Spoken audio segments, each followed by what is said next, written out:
Vamos conversar agora então com o Sérgio Pantoja. Vou ler também um trecho da sua bio aqui, que é extensa.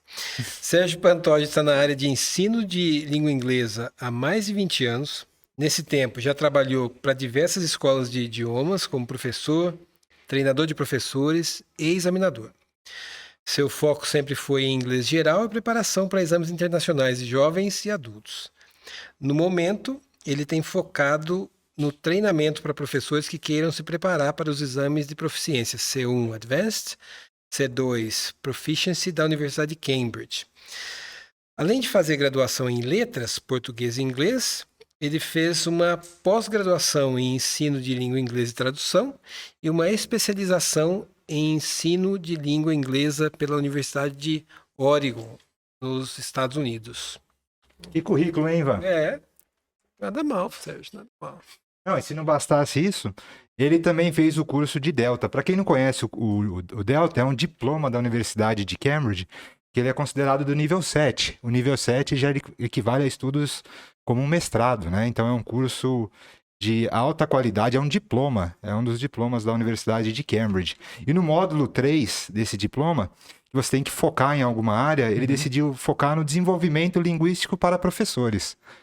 E hoje nós sabemos que o Sérgio trabalha muito com os professores, né? Foi uma escolha muito acertada para o que você faz hoje em dia, né, Sérgio? Uhum.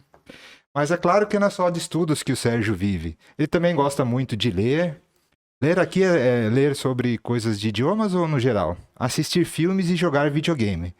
E aproveitando a deixa, Sérgio, dá uma dica de série para quem quer melhorar o inglês pra gente aí. Claro, já vamos começar com uma dica?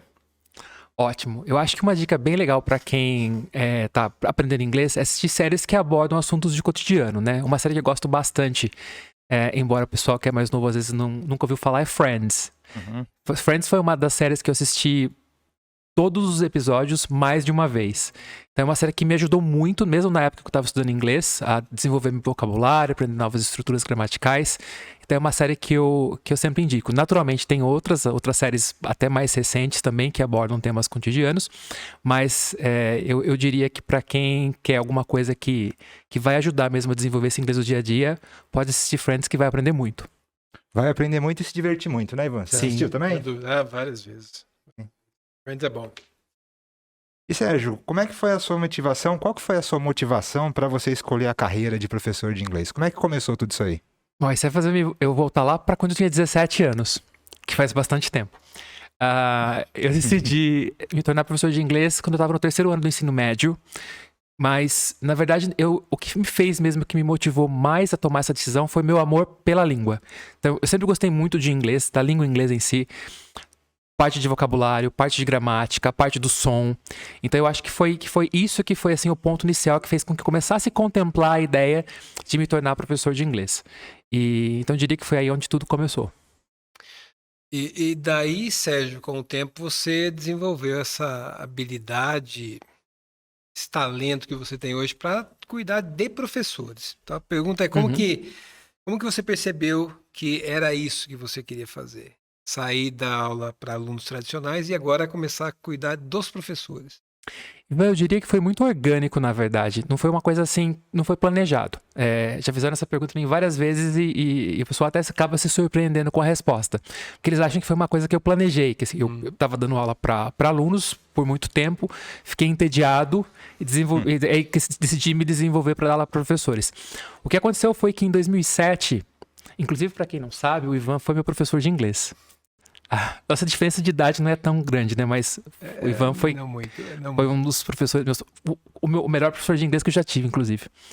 E foi o Ivan que me colocou nessa parte de começar a se preparar para os exames de Cambridge. Então, como que isso está conectado com o meu início de trabalho com professores de inglês? Quando eu fiz o meu CPI, que hoje é o C2 Proficiency, lá em 2007, e por sorte eu passei, né? Logo em seguida, nos anos que seguiram, eu comecei a trabalhar muito com alunos, preparando alunos, mas alunos regulares para preparação de exames. Então eu me sentia muito confortável dando aula para níveis B2, para o nível C1, né? Até que eu comecei a preparar alunos regulares para o exame C2. Foi aí que outros professores começaram a me procurar para que eu pudesse ajudá-los a se preparar para o exame. Então, foi aí que eu comecei a colocar o meu primeiro pé na parte de treinamento e trabalhos com professores. O interessante é que não foi na parte metodológica, foi mais na parte linguística. Como uma coisa leva a outra, quando eu me senti bastante confortável a trabalhar com professores, mais na parte de desenvolvimento linguístico, aí eu comecei então a trabalhar com a parte mais de desenvolvimento de abordagens, metodologias e com foco mais pedagógico. Legal. E aproveitando essa deixa aí, Sérgio, de trabalhar com os professores, qual que é o seu maior desafio para trabalhar com professores? Eu acho que são vários, mas para nomear eu acho que um dos maiores desafios é quando você trabalha com professores, eu acho assim, você tem que estudar muito. Lógico, como professor, a gente tem que estudar sempre, mas eu sinto uma pressão, e até hoje, né? A pessoa fala assim, mas você já faz isso há anos, mas ainda eu sinto uma pressão para sempre estar extremamente preparado para eu poder dar o meu melhor. Então, essa coisa que te puxa a ir além. Então, assim, por um lado é muito gratificante, porque eu tô sempre, assim, aprendendo muito em diversas áreas, né, relacionadas com o ELT. Ensino de língua inglesa, estou usando aqui siglas sem definir. Então, ELT, ensino de língua inglesa.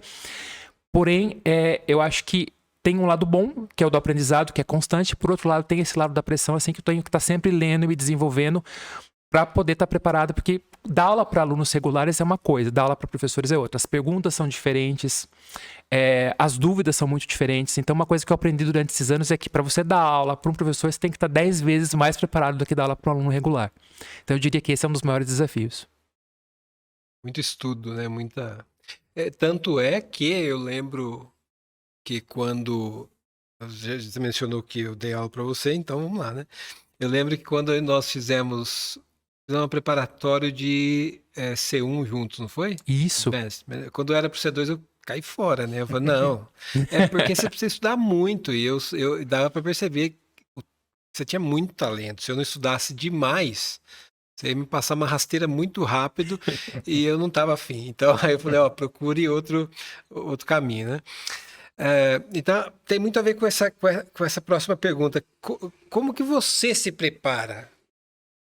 Para dar uma aula para C2, por exemplo, quanto que você se prepara para aquele grupo de alunos que a gente sabe que pode ter gente ali tão bom quanto a gente, em muitos casos, né? Que tem experiências fora e assim por diante. Como que é o seu processo de preparação? Eu diria que hoje está mais fácil. Eu já trabalho com professores, preparando professores para exames de Cambridge há algum tempo, para o C2 já faz alguns anos, então assim, me sinto mais confortável hoje. Mas ainda assim tenho que me preparar. Então, como que ocorre esse processo de preparação? Uma das coisas que eu percebi logo de início foi que, para quem vai trabalhar com esses níveis mais altos de proficiência, o maior desafio não está na gramática. Embora o pessoal possa achar que, né, exames mais complexos, como C1 e C2, vão envolver estruturas gramaticais mais complexas, consequentemente, mas eu acho que isso não é o maior problema para quem vai trabalhar com professores. Eu acho que as dúvidas mais complicadas são as de natureza lexical. Então, por exemplo, às vezes você está trabalhando lá, você está ajudando um professor a fazer... Vou pegar uma parte do exame aqui, aquela que você tem que eles te dão um texto e você tem que escolher uma das 4 palavras, são 4 opções, tem que escolher uma das 4 palavras para completar aquela lacuna. Se a natureza daquela questão é de ordem gramatical, é muito fácil para você explicar. Você usa uma regra gramatical para explicar aquilo. Então, assim, é relativamente mais lógico, eu diria, para trabalhar com a questão da gramática, mesmo em níveis mais avançados. Porém, quando ela é lexical, para você explicar, por exemplo, que uma palavra às vezes não pode ser usada, porque ela geralmente é usada com uma conotação negativa, enquanto outra, embora tenha um significado muito parecido, ela é usada com uma conotação mais positiva, ou que aquele verbo geralmente não coloca com aquele substantivo. Então, é algo que para mim, não ser um nativo na língua, porque é uma coisa que não surgiu naturalmente, eu tive que estudar para aprender, não foi uma coisa que veio, né, assim, natural, foi um dos maiores desafios. Então, assim, eu tive que desenvolver muito essa parte de collocations, expressões, para eu poder explicar os porquês por trás de uma escolha. Então, essa tá correta, essa não tá correta por esse motivo. Então, simplesmente falar, né, geralmente a gente ouve, né, sounds better, essa daqui é melhor porque soa melhor. Quando você está dando aula para professores, isso não é suficiente. Então, você tem que ter uma explicação mais desenvolvida, mais elaborada. Sim. Então, eu diria que esse foi com certeza, um dos maiores desafios e é algo que até hoje eu tenho que estudar bastante para poder dar uma resposta convincente, né? E que vai ajudar esse professor a tomar escolhas melhores. Claro. E falando sobre isso, Sérgio, como é que você faz com esse desafio de materiais? Você cria próprio conteúdo? Você busca no mercado? Como é que você vê isso aí? Como é que você enfrenta essa questão de material mesmo? Du, é uma ótima pergunta. Eu acho que, principalmente com níveis mais avançados, essa é uma coisa que você sabe muito bem, a gente não vai achar um livro específico que vai suprir todas as necessidades durante um preparatório. Então, assim, qualquer professor que trabalha com preparatórios de exames já sabe disso. Então, sempre vai ter que haver algum tipo de suplementação. Depois de 20 anos dando aula, fica mais fácil para você perceber o que precisa ser suplementado, o que está ok e como suplementar. Então, hoje eu ainda uso um livro-curso, um course book, por exemplo, no meu curso de CPI, tanto no meu curso de CA para professores, mas ele é realmente um guia. Então, assim, uma coisa que eu não vou fazer com quem se preparar comigo é usar o livro todo. E uma coisa que eu faço também é perceber quais são as lacunas daquele livro. Então, sabendo que aquele livro ele não vai suprir todas as necessidades desse professor, desse aluno que está se preparando para o exame, aí vem a pergunta, tá, o que eu vou precisar suplementar? Uma vez que eu consigo identificar o que eu vou precisar suplementar, aí é uma questão de preparar isso da melhor forma possível. Então, assim, quando eu estava desenvolvendo meu curso de CPI, que hoje basicamente ele é um curso pronto, então assim, eu mudo uma coisa ou outra aqui de acordo com a necessidade do grupo, aí eu vou conhecendo o grupo e respondendo as necessidades que vão surgindo, mas basicamente eu tenho um curso que, vamos colar assim, ele está semi-pronto. Então quando eu estava desenvolvendo esse curso, uma coisa que eu percebi muito foi a necessidade de suplementar na parte de desenvolvimento de vocabulário. Então assim, os livros geralmente nesse nível fazem um trabalho muito bom com a parte de gramática, mas o tratamento de vocabulário é muito superficial, eu diria, na maior parte das vezes. Então os alunos são expostos há muito vocabulário, mas não tem oportunidade de praticar. Então, se você, por exemplo, ver o meu material de aula, você vai perceber que uma das maiores diferenças do meu material para o livro-curso são muitos exercícios de vocabulário para que esse professor tenha a oportunidade de manipular as palavras novas, experimentar com elas e poder facilitar esse processo de aquisição do vocabulário novo, né? Não só expor, mas poder ter toda essa oportunidade de praticar, experimentar e consequentemente, poder incorporar esse novo vocabulário de forma produtiva. Uhum. Ô Sérgio, e você, falando de materiais, você lançou 2 livros recentemente. Sim. Eu acho que isso tem que ser registrado. Fala um pouco sobre os seus 2 livros e você pensa no futuro em ter o seu próprio material para CPI, CAI, coisas do tipo?